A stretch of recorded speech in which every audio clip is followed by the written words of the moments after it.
Ladies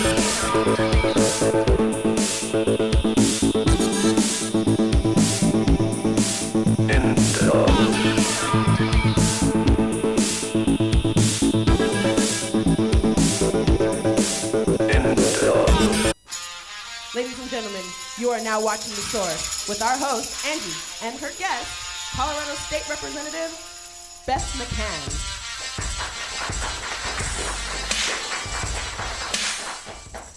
Welcome, viewers. I'm glad that you are with us for our grand premiere show, The Source. As you know, The Source does not speculate. We go directly to the source on controversial issues, on empowering topics. And today I have with me Colorado State Representative Beth McCann. She is actually running for Denver DA. She's campaigning right now. And so I have her here as a guest so that we can talk about who she is, what she's all about, and what she's going to be able to bring to the table to be the first ever woman DA if she gets elected in Denver's history. So with that being said, Beth, I would like to I want the people to know exactly who you are. And so you have sat in legislation for the U.S. state of Colorado for the last 4 terms. And you have been involved in a lot of bills that you have sponsored. Particularly, I want to ask you about the Colorado bills that support and serve, protect citizens equally. Can you tell us a little bit about that? Sure, thanks for asking. So one of my signature bills has to do with the juvenile justice system. And when young people are facing possible charges as adults in the criminal system. Prior to this bill, that was completely up to the discretion of the district attorney. And the bill said, well, wait a minute, if we're going to be charging people as adults, they should have due process. So the bill allows for there to be a court hearing. So the judge makes the decision about whether or not to file in adult court if there's a case against a juvenile. The reason that's important is if someone goes through the adult system, they end up with a felony conviction and they're in the adult correctional system. If they go through the juvenile system, the records are sealed, it's not called a felony, and they go through the youth offender system, which is less about punishment and more about rehabilitation. So the bill protects that due process right for juveniles. That's awesome. And I also did a bill to provide funding for victims of domestic violence. So I feel very strongly about crimes that impact our families, like domestic violence, child abuse, human trafficking, elder abuse, and also sex assaults. So that's something I feel needs to be a priority when I'm the DA. So that's some of it. And then I know you're interested in human trafficking, so I can talk about that as well. I am. I'm very much interested. That's how we actually got to meet when I was actually hosting a National Human Trafficking Summit, and we sat down and we talked about that bill. Can you share a little bit about that, and then what you're going to do in regards to being the Denver DA and how you're going to address that in Denver County? Sure. So, we think of human trafficking as like a third world country problem, but it's actually right here in Denver and in Colorado. We are fortunate that we have the Innocence Lost Task Force project here in Denver, which is a combination of the FBI and Denver Police to work on rescuing young people who are being trafficked and to arrest the ones who are doing the trafficking. So the bill that I did strengthened our criminal laws so that our national ranking by a group that ranks human trafficking states, the efforts that states make, our ranking went from red, which is the worst, to green, which is the best, because we did clarify our laws and provide for prosecution. But we also set up a council that's a statewide group that meets monthly, and they're working on getting more resources and funding for victims of human trafficking.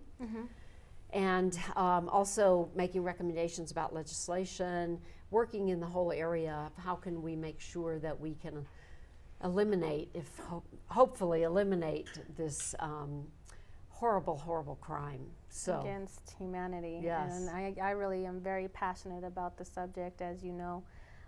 But I really want people to know who you are, Beth. And I know that recently you just had a bill pass that went into House regarding changing the purposes of parole from punishment Yes. into rehabilitation. My question to you is, why did you sponsor that bill, and does it have to do with the problem from the technical violations from parole, sending parolees back into prison? very good question. The bill changes the purposes of parole, which is what people serve on parole after they've done a prison sentence. So when they get out of prison, the purposes of parole really should be to help them reintegrate and become productive members of society.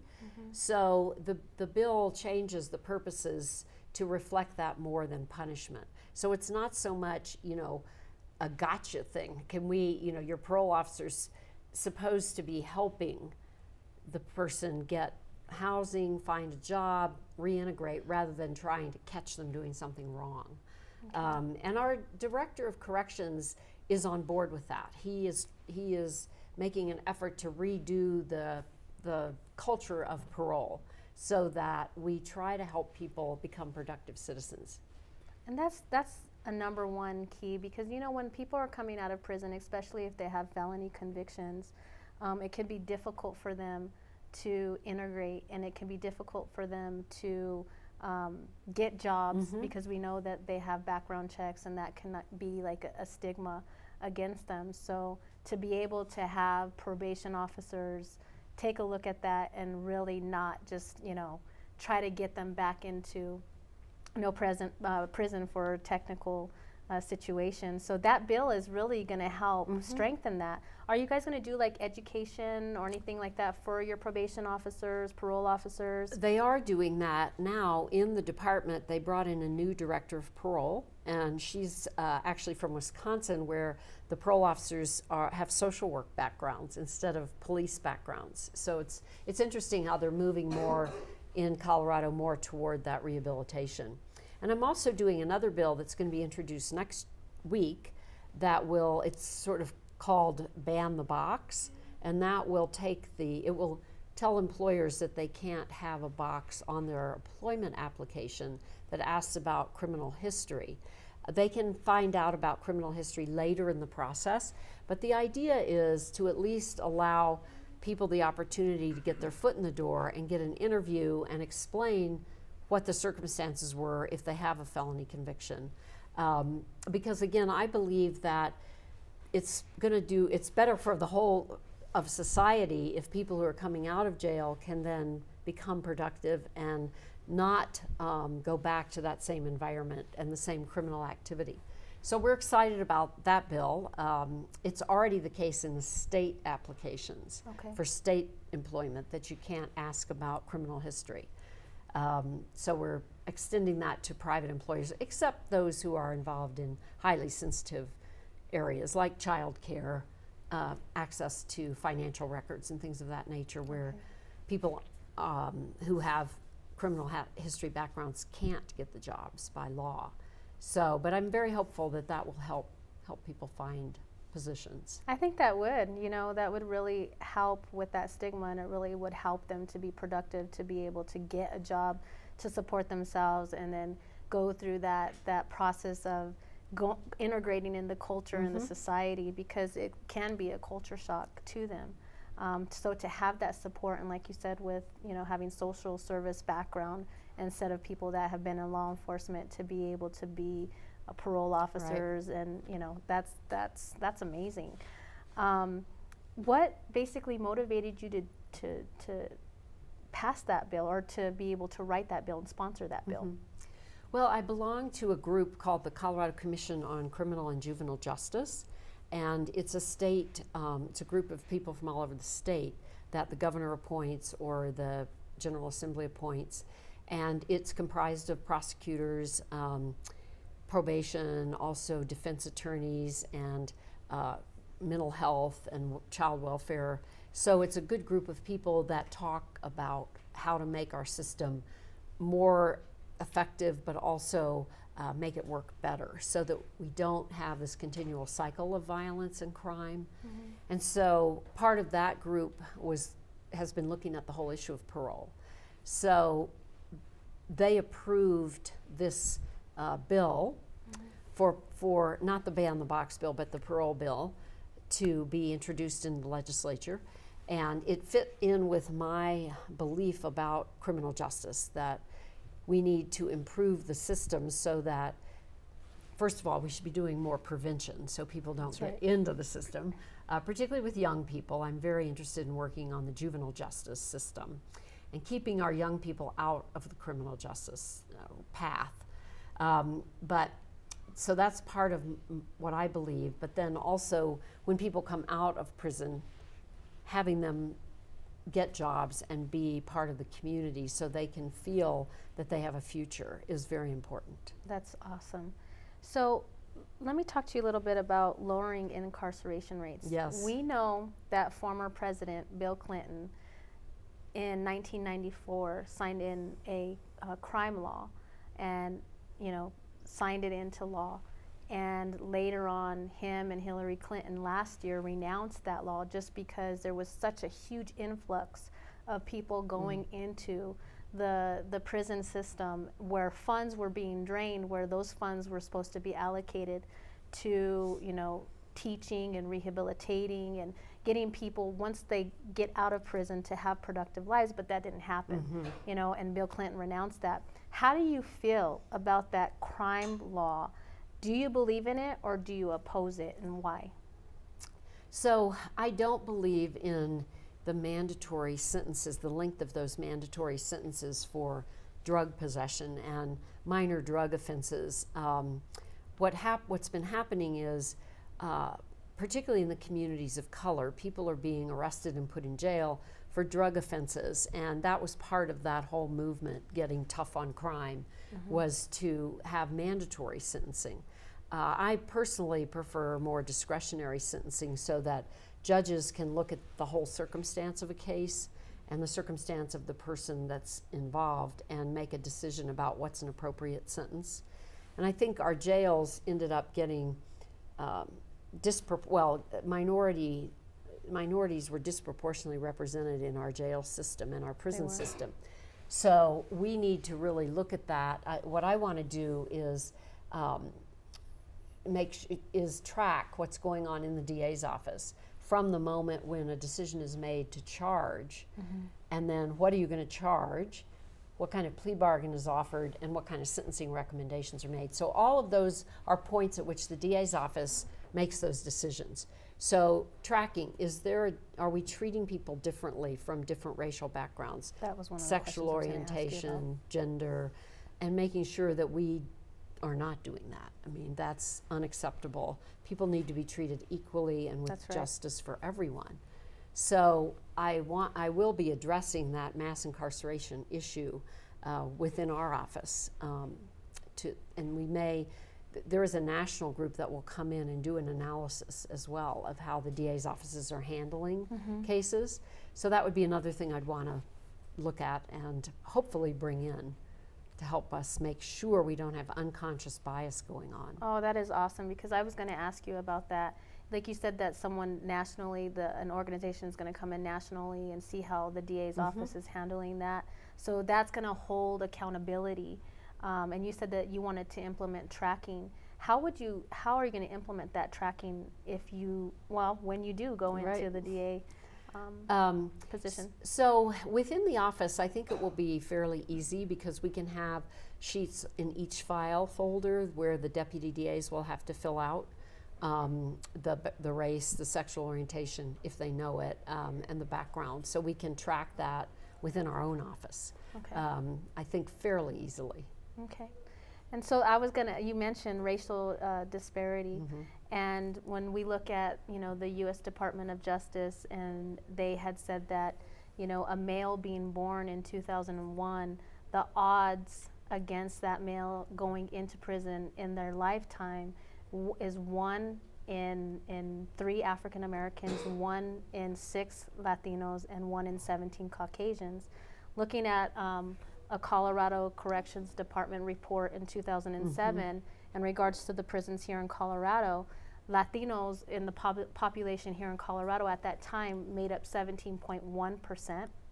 And with the Colorado state prisons, they made up 39% in the prisons. And then we look at, you know, the African Americans and their population here in Colorado in 2007, it was 3.8%. And they made up 19.1% in the prisons. And then we look at, you know, the Caucasian population, it was 74.5%, and they made up 49%.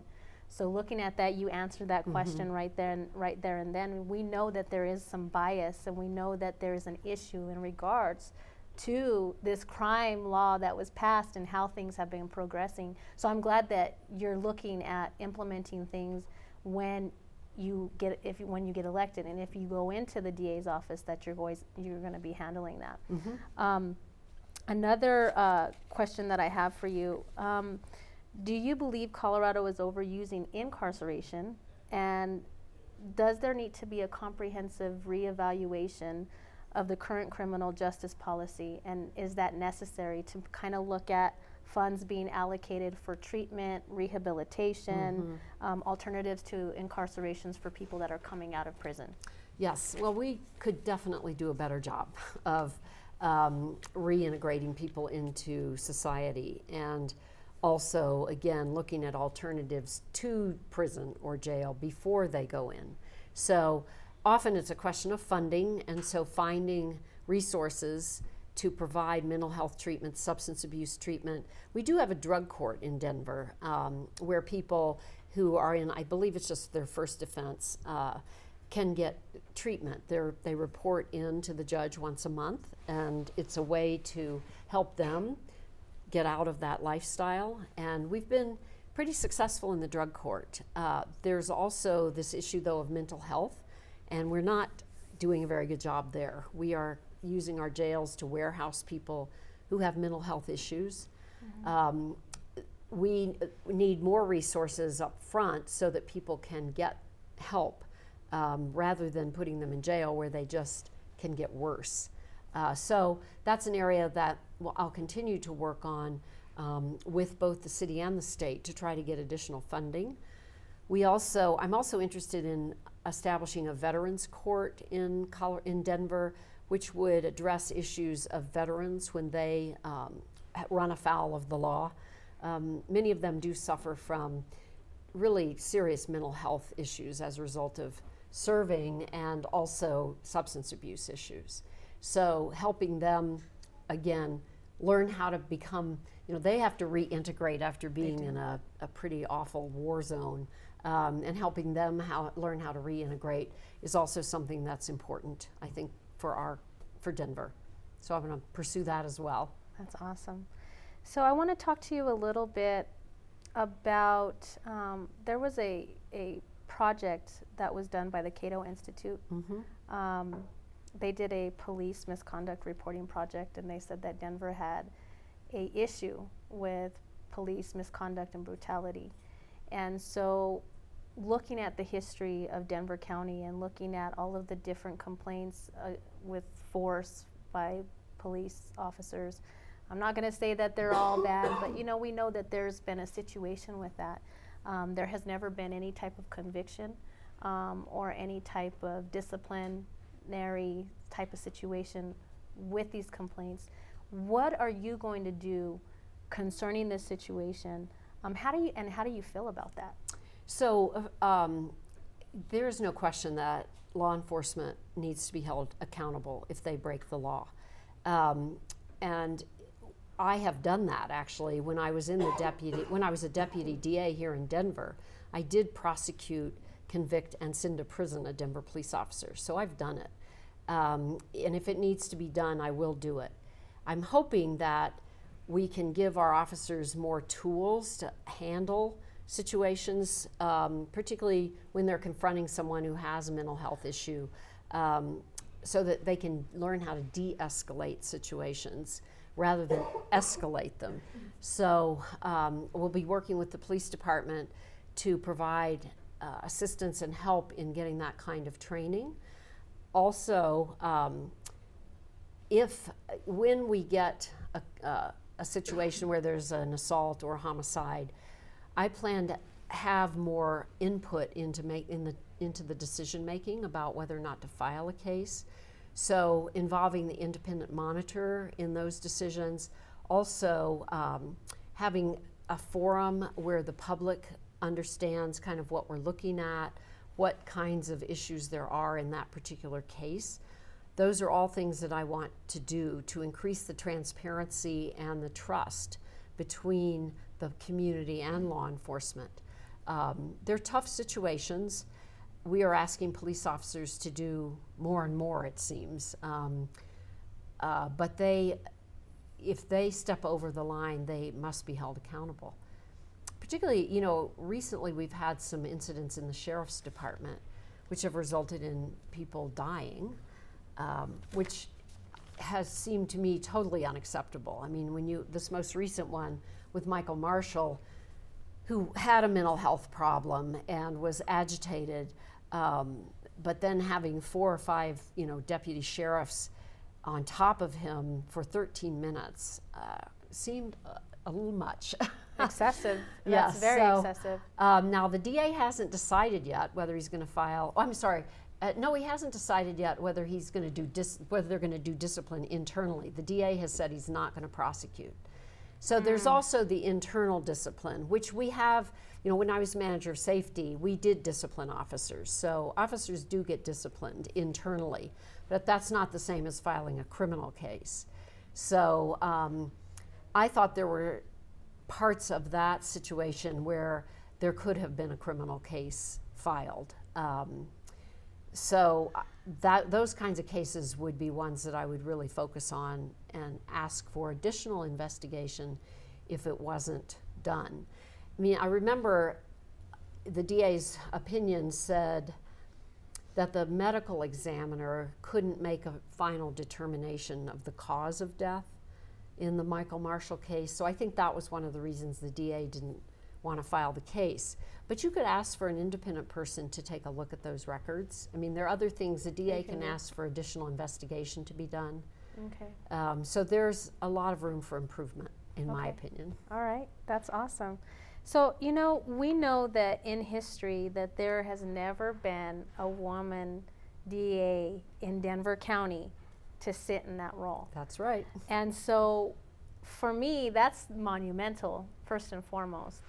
What separates you from the other candidates, and looking at your history in regards to legislation and the things that you have been involved in, what makes you different? Because I want the viewers to see, why are you different? Why would they why would they choose to vote for you? Right. So I think the biggest difference is the extensive background and experience that I have, and the fact that I've really had a commitment to improving the criminal justice system throughout my career. So I don't just talk about it, I've been doing it. I started as a deputy DA and became a chief deputy where I was supervising other lawyers. And I also then served as manager of safety for Denver, managing a large office with a lot of personnel issues, a lot of management decisions, big budget, and learned a lot in that process of how to run an office, how to manage folks. And now I'm making the law. So I've prosecuted, supervised, and made the law. There's no other candidate that has that kind of background. And since I've been in the legislature, I've taken on the NRA, for example, when I co-sponsored all of the gun bills that we were able to pass. And you did that with Rhonda Fields. Rhonda Fields, yes. Yes, I she was remember my that. office mate, so we did the gun bills together, and that was amazing that Colorado passed those laws. We are like the only Western state that has passed significant gun safety laws, and even after the Sandy Hook massacre, we didn't have other states able to pass those kinds of laws. So that was a challenge because the members of the NRA were circling the Capitol all day, honking their horns. I remember that. And there was a that was- plane flying overhead that said, "Hick, don't take our guns." So that was a challenge. The Capitol was filled with angry people. And I also took on the big banks when I noticed many of my constituents were facing foreclosures. And the process was not fair to the people facing foreclosure. And as a lawyer, that was really offensive to me in my sense of due process. So I did a big bill to change the way the banks approach people who might go through foreclosure. It took 3 years because the banking lobby is very powerful, but we got that passed. And then I also took on the DAs when I passed that juvenile bill that I mentioned, the direct file bill, because the DAs were all opposed to that except one. Wow. So I've shown that I'm not afraid of a tough fight, and I'm not afraid to take on a challenge. And if I see an injustice, I work to correct it. And I feel that experience gives me a great background for this job, much more so than the other candidates. So do you believe that your motto would be to serve and protect, citizens equally? Absolutely, but I think it's even more than that. It's really equal justice for everyone, so that people can be confident that they'll be treated fairly and with justice in the system. That's awesome. So tell us a little bit. We've talked about your history. We've talked about legislation. We've talked about very controversial topics in the criminal judicial system. But let people know who you are, Beth. Who are you at the end of the day? Right. Beside the titles. Right. Who's Beth? Well, I've lived in Denver almost 40 years. Very committed to the community. Married, have 2 kids. Both of them have graduated from college now, but they graduated from East High School. So go Angels. And I've been committed to Denver, throughout my career. And I also love the outdoors. That's one of the reasons I came to Colorado. I'm from Virginia originally. But I do love to bicycle, and I jog and ski and try to get outside as much as I can. Campaigning is tough because you're constantly campaigning, although you can walk in neighborhoods, and that's fun.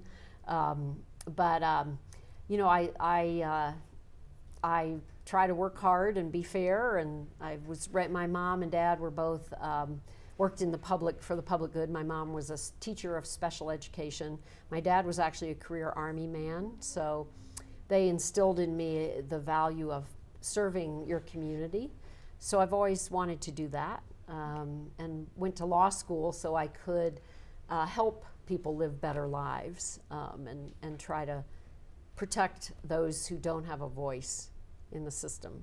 And you know what? That's beautiful, because I did look at your history, and I have seen that you have progressively stood in the gap for those that couldn't stand in the gap for themselves, especially in the community. With foster children, you helped with a bill in regards to that, where they were missing or not being reported, and that falling through the cracks. So knowing that you're someone that has that history is a beautiful thing. And so I want to be able to open it up to the audience. I would like to ask the audience if they have any questions for Beth, that they can come up and ask those questions. So if any of you guys have questions for Beth, if you can come up to the microphone and ask those questions.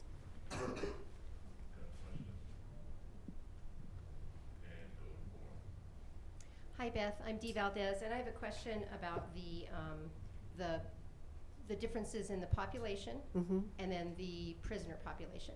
So it seems to me that in that story that we tell with those statistics, there's a key factor that's missing, and that factor is the crime that's committed. Do we have stats on who commits crimes? Because if it's just if this segment of the population, this percentage of people this is the race, and then it's identical, that the crimes are committed by the identical segment of the population according to the same statistics, and then we would expect that would be the same exact population numbers in prison. But I don't know that that's true, because there's a whole set of data that's missing. Right, and that's an interesting question, because we don't have that data, like, other than the data that shows who ends up getting charged with committing a crime. So, so our data reflects the ones who actually get arrested and charged. Okay. But we don't know if there are people of a different race that are committing crimes that aren't getting charged. So that makes it, we just don't have data for that. But that data wasn't cited.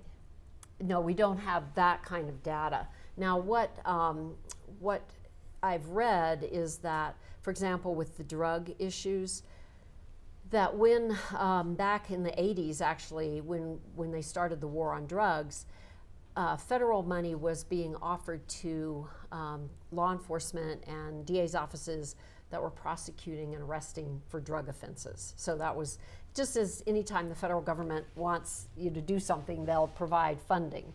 So as a result, of course, law enforcement focused on drug crimes.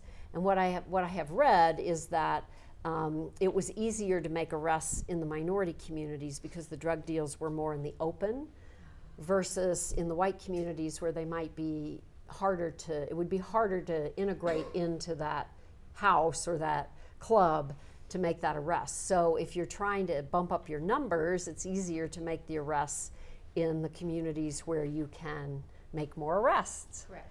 So, but we don't have actually statistics because because nobody's over there in the White House making that arrest, we don't know for sure. But there is a belief that was part of what resulted in having higher incarceration rates for drug crimes, in particular for people of color. But I don't know if we actually have statistics. The gang activity is concerning because we are losing a lot of young Hispanic and Black men being shot in gang activity. And so if we could, this goes back to my interest in the juvenile justice, if we could identify kids earlier and try to help them stay out of gangs and drugs at an earlier age, then we wouldn't be losing we wouldn't be seeing as many deaths and assaults. And make sure they know how to read and some Exactly. of those other important factors. Exactly. But And it seems like it just anytime that we cite data, we miss out on that whole body. That we do have some data collected, it seems. I would just love to hear that of those charged, this is what those stats are, as well as this is who ends up incarcerated. So that we have all three sets of at least what we have collected. It just seems like that's a more accurate representation of the picture. I'm a fiercely logical person, and it's like, oh, wait a minute, there's a whole set of data missing. I can't put this picture together. It doesn't flow logically because there's a whole set of data that's completely gone. And that's one of the things that I want to do in the DA's office is keeping that data so that we know if it's the same offense, what happens to someone as they progress through. And of course, sometimes you can't, it's not a direct apples to apples because someone may have a criminal record and the other person doesn't. So, and that enters in sometimes to what kind of sentence they might end up with. But I do think if we can do a better job of working with young people, it would change that dynamic and change those statistics. And when I was when I was manager of safety, we had the summer of violence. We had a lot of gang shooting, a lot of kids getting killed, and we started the curfew program where we brought kids into recreation centers to try to, and we had counselors that worked with them and their families. So one of the young men that we hired was a guy named Cisco, and he had just gotten himself out of a gang. And we kind of took a chance on him because he'd never really had like a regular job. And he turned out to be one of the best counselors. And I just ran into him not too long ago. He's now the head of the Gang Rescue and Support Program here in Denver. So he has continued his work to keep kids safe. And that's the kind of thing that we need to be putting resources into, in my opinion. Well, and I have a great book that I'll have to get to you, written by a former LA gang member who did a similar type of program, very effective. But anyway, thank you very much. You bet. Is there any other questions in the audience? I have a question. Anybody else have a question? Thank you, Representative Hahn. I'm Dr. Patricia Ross. I'm the Rocky Mountain Coordinator for United for Human Rights. And I also work closely with Reverend Leon Kelly. Oh, yes. Yes, who does a lot of gang issues. And I have a different question, but that was a very interesting question that you were just asked, because gang involvement does lend itself to crime. And because you did all that work with foster children also have an extremely high percentage of incarceration, and there is an extremely high percentage of children in foster care who are of color, who are minorities.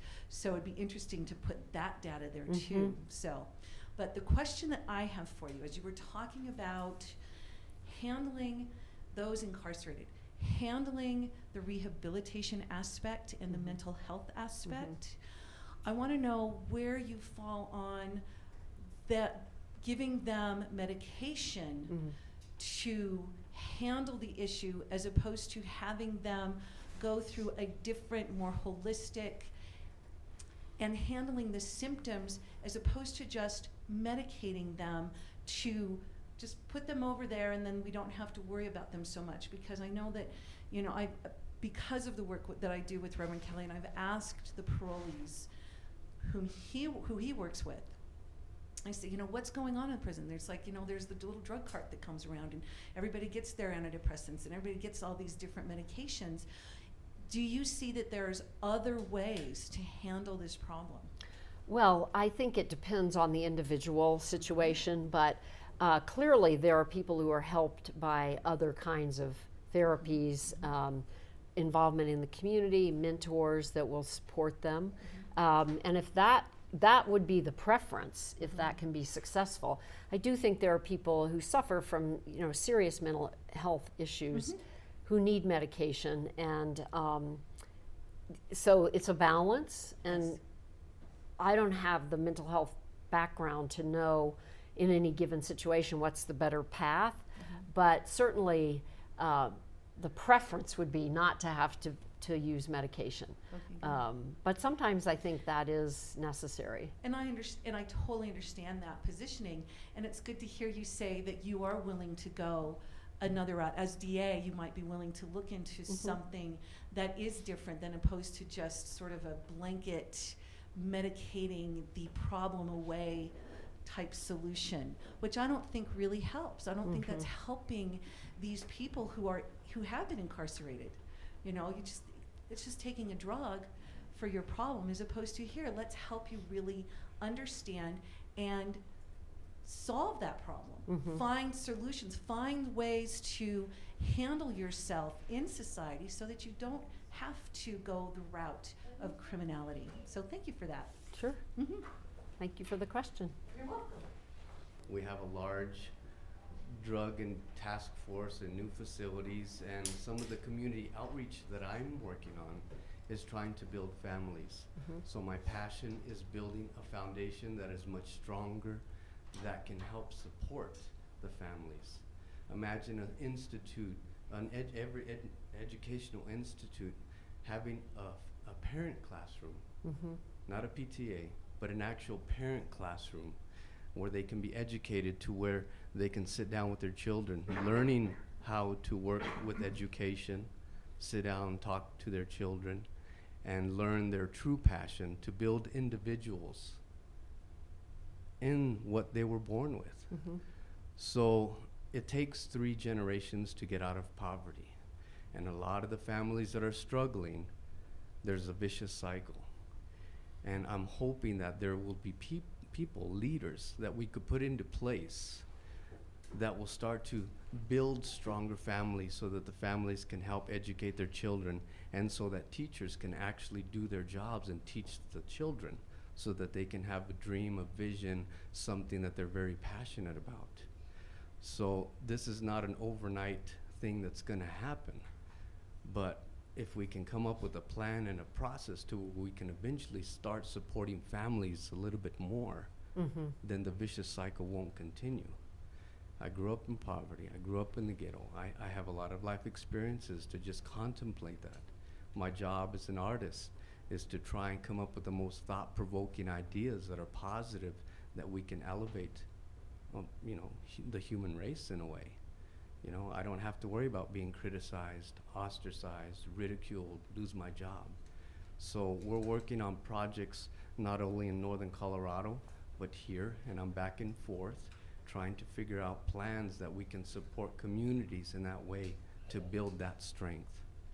My question for you, is that ever a possible plan that every educational institution can possibly have a classroom for parents to educate them about what's happening? Every generation, technology, math, everything that is being taught is changing every generation. So, Well, thank you, first of all, for what you're doing, yeah. because that is crime prevention. Yes. Working with families and young people and helping parents cope with really difficult situations. So thank you for that work. Yeah, I absolutely believe that if we can provide more support and more help to struggling families, we will have less crime. And getting the resources to do that, to convince people that that's an appropriate way to approach it with resources up front instead of so many resources on the back end, is part of what I'm trying to do at the legislature and what I want to continue to do as the district attorney, because we won't really ever solve this crime problem unless we can provide more assistance to families. Yeah. At an earlier age, everyone has a gift. If we can start to support them in that gift and find that purpose for their life, then it makes it much easier later in life to say, yes, I was supported, and now I have a purpose in life. So I really appreciate that you're listening to this and you're telling us what you're trying to accomplish, and it would be nice for people to come together like this to talk about these issues within every community. Yeah. It's just not in one town, it's in Right. every community. And there are some programs that do work with parents, some of the, especially the early childhood programs, where they go into the homes and help parents with young children understand best practices for discipline and getting kids engaged and involved. So there are some. There are some. But clearly and there's not a lot of adequate. good resources. There are, but how are those resources communicating to come up with the plan? That's the challenge. Yeah, That's the challenge. Yeah, So many no, wonderful programs. I appreciate that. I think you put your finger on one of the biggest challenges. Yes, a big one. Yeah, We all have to do it. We all have to come together and say, yes, we can. yeah. Yes, we Thank can. you very much. All right, thank you. Thank you. Earlier, you mentioned that you were looking more towards discretionary sentencing in lieu of mandatory sentencing. Now, when it comes to parole, I've been on tours, music tours, and I have come back, and people who are incarcerated, they still are incarcerated as a result of mandatory parole. They would receive a 6-year sentence and an additional 4-year sentence after they completed the 6 years. Right. How does that correlate with the private institutions of prisons as a result of the 4- and 5-year mandatory sentencing? Right. So Colorado does have 3 private prisons, and right now the capacity in our prison system isn't enough for all the prisoners, so that's why the state contracts with private prisons. If we can reduce our prison population, which is one of my goals, then we won't have the need for private prisons. So my preference is that we have all the prisoners incarcerated in Colorado state prisons. I'll tell you, it is very difficult to close a private prison because they're in rural communities, and they're kind of the economic engine of those communities because they provide good jobs, and the economy of the small town is supported by that prison and the people that work there. So I know Governor Hickenlooper was trying to close one of the prisons and got so much pushback from the local community that he wasn't able to do it. But if we don't have the prison population, then we wouldn't have that need. So I think it's, we just have to continue to work on reducing the prison population so that we don't end up needing the private prisons. Is that but answering if you your question? have the 6-year mandatory Yeah. beyond the presumptive range of a 4 or 5-year sentence, Right. do you feel like you're warehousing souls, or are you keeping that 6-year tell on a convict so that you Yeah. can provide or supply the demand for these private prison institutions. So what happens, and I think what you're talking about is like the technical violations of parole. So people end up going back to That's prison. correct. Yeah, when they're on parole. So we are working, that group I mentioned, there is a re-entry task force that is working on reducing the technical violations that go back to prison. And actually, just yesterday there was a meeting where the director of corrections mentioned, and I don't remember the exact statistic, but the technical parole violations have been reduced. And that's one of his major goals in the parole department, is to reduce the technical violations that go back to prison. There are other ways to deal with people who have technical violations, and often it's just as simple as they miss some appointments with their parole officer. Well, if you have to take 3 buses to get there, you know, and you're trying to work, sometimes you can't make that meeting. So that's one of the efforts they're making in the parole department, is not to have so many technical violations.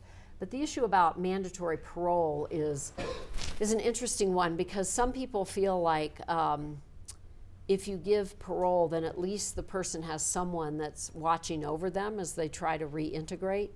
I personally am more in favor of discretionary parole, so that individual cases can be examined carefully.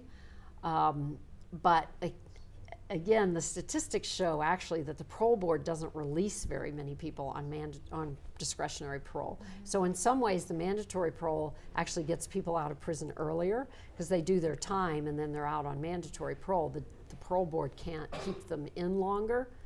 So I think, again, you have to balance and look at the individual cases of when it works better and when it doesn't. But it is, you're right, I mean, it's like another sentence added on at the end. So that has not been perceived as double jeopardy in any case that came to the Supreme Court? No, it's allowed to do mandatory minimum prison sentence and then mandatory parole. They're viewed differently.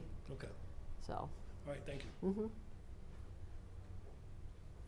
Is there any other questions in the audience? There's one more. Hi, I'm Dee Valdez again. I have a niece who's going to become a police officer. And so I have a different perspective than a lot of people do. A little petite gal, 5'4" maybe. I'd never want to tumble with her because she's got some fierce muscles and is very well trained. But so we all have a different perspective when we look at crime. Whether we're a victim, whether we're the parent of the perpetrator, whether we're the parent of the person who's being subdued. And so in the Michael Marshall case, you said that it was generally agreed upon that 13 minutes was too long to subdue a violent prisoner in the Denver jail system. Is 12 minutes acceptable, or is it 10 minutes acceptable, 9 minutes? What's the standard there? Because I would have no idea. Yeah, so just to be clear, I didn't say that there was generally agreed that 13 minutes was too long. That was just my Okay, that's just your opinion. understanding or my impression. So the thing about Michael Marshall was they had put handcuffs on him, and his legs were shackled, I believe. So once you have a prisoner in a position where they're really not able to do further harm, that's when I think that's enough. Now, as I recall the report, it talked about him continuing to resist, but I think once you have them in some kind of restraint, an outside restraint, that at that point you don't need to continue to subdue. He died of asphyxiation because he vomited, but he didn't actually die until the hospital. After he was alive for, I think, 9 days. But it was the sequence of events of holding him down, and then they put him in a chair, but they put a spit mask on him so he couldn't spit, but that probably contributed to his asphyxiation. So there were a number of things in that situation that seemed unnecessary. So I don't know that there's not a set time. I don't think their policies say, after 8 minutes you have to let him go.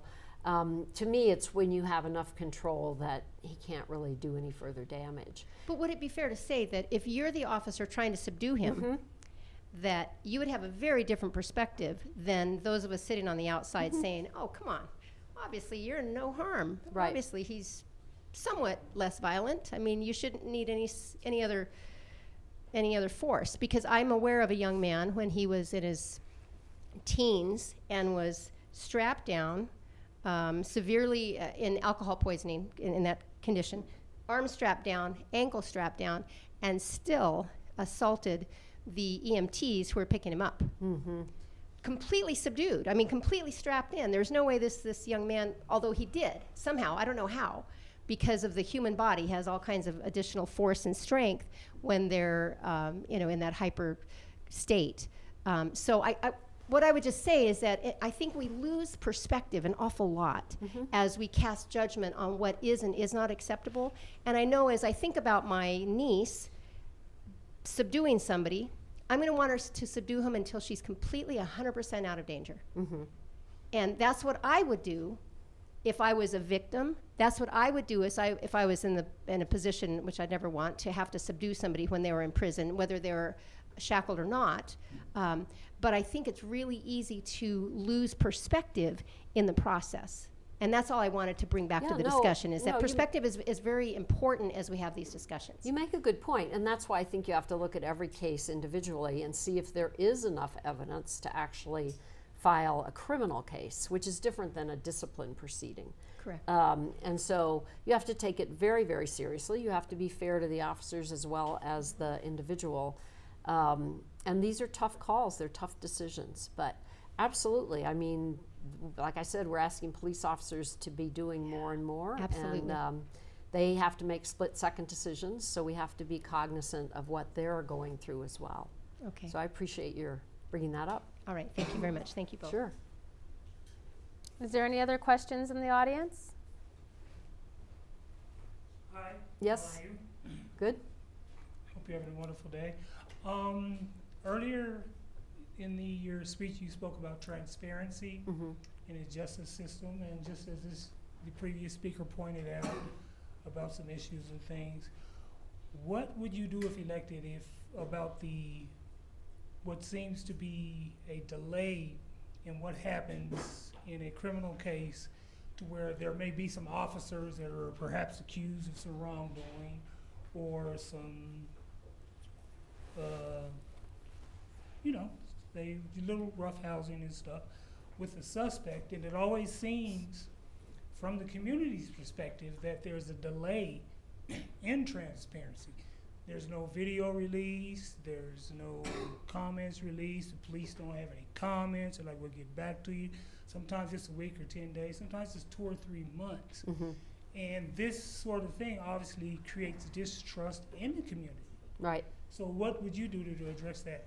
So, so sometimes there's a delay because they're waiting to finish the investigation, and they don't want to taint the investigation by saying a lot about what's going on. But I would like to have a public press conference pretty much right away, within maybe 24, 48 hours, where we talk about what happened and what the evidence has shown thus far and where we are in the stage of making a decision, so that the public is aware. And as soon as I could release the video, I would want to do that. And again, sometimes that has to be not released in order to make sure you don't, if you're going to question a witness, you don't want them to see the video before to taint their recollection. But clearly we need to be letting the public know what the status is, what's going on, when we expect a decision, all those kinds of things. Thank you. Sure. Well, we're about to wrap up, and I would just like to thank you, Beth, for Yeah. coming and giving your insight as to why we should choose you to be Denver DA, as to our viewers. And I would like you to let people know how they can Sure. support you, what your needs are, if they want to find out more about you, Right. where do they need to go. So if you can provide us Sure. that information. And I just want to say one thing, because I thought the question might come up, but it didn't. So I do get asked frequently about my position on the death penalty. I am opposed to the death penalty. I did vote to repeal it in the legislature. That didn't pass, but just to be clear about that, I just want to let people know. So you can easily contact me through my website, which is McCann for Denver DA, all spelled out, .com. You can also call me. My cell phone is 303-358-9247. And my email address is beth@mccannfordenverda.com. And I'm happy to have further conversation and look forward to it. And if anyone wants to volunteer for the campaign, we can always use help, and you can do that through my website as well. So thank you all very much for your patience and listening and your attention. It's an important position, and I really appreciate taking the time to come out and listen today. Thank you.